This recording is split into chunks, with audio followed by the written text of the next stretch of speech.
Ay, grabe na talaga guys ang gobyerno ni Bangag. Tignan mo ang KOJC kung paano nila nilusob. Sobra na, hindi na makatao ang ginawa ng administrasyong ito. Walang respeto sa simbahan. Walang respeto sa mga kababaihan. Walang respeto sa mga taong nasa loob mismo. And syempre may mga kabataan pa dyan. Grabe na, sobra na ang katakot-takot na mga ginagawang move ni Bangag Adictos Benedictos. Hindi na makatao to at hindi na makatarungan. Right? Civilian to civilian na to ang nangyari. Hindi na maganda yan. Na sana dapat itong mga military matauhan na sana. Huwag nilang pakinggan si Bangag. Kung alam naman na hindi tama, huwag nilang sundin. Ito isang pamumulitika talaga. Alam ko ang nasa likod nito ay ang mga dilawan. Sila ang nagpapaaway sa Marcos at Duterte. Nasa likod yan sila, nakangiti lang. Isipin mo, binubumbahan na sila ng tear gas. Hindi na nahiya, nakakahiya na tong mga Bangag administration.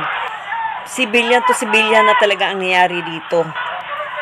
Nakakahiya na, kawawa ang taong bayan. Labag na ito sa pagkatao. Hindi na maganda ang mga kalakalan ng Bangag Adictos Benedictos na administrasyon. Tignan mo, nakikita nyo, binumbahanan ng tear gas. Sobra, nakakapiko na. Kailan pa ba tayo? Sana may malalaking tao na mamuno sa nila sa Malacanang. Nakakalungkot na isipin. Isipin mo ang hinahanap nila isang tao lang, si Pastor Apollo Kibuloy. Pero kung umatake sa KOJC, grabe, sobra-sobra na to. Hindi na makatarungan tong ginagawa ng mga kapulsan. Dahil ayon sa utos ng mga namumunong, mga Adictos Benedictos. Alam mo, pagsisihan to ni Inday kung bakit siya pumayag o nagpaligaw sa mga Bangag. Grabe, sobra na, hindi naman katao ang ginagawa nila. O, tignan mo, napaka-peaceful ng Davao. Ngayon, ang gulo-gulo na dahil sa mga Bangag na yan at ang mga dilawan.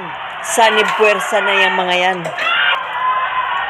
Dahil takot na takot talaga sila sa mga Duterte. Nakakahiya ang mga Adictos Benedictos. Mamuno na ang mga dapat mamuno. Mapababa na yan si Bangag.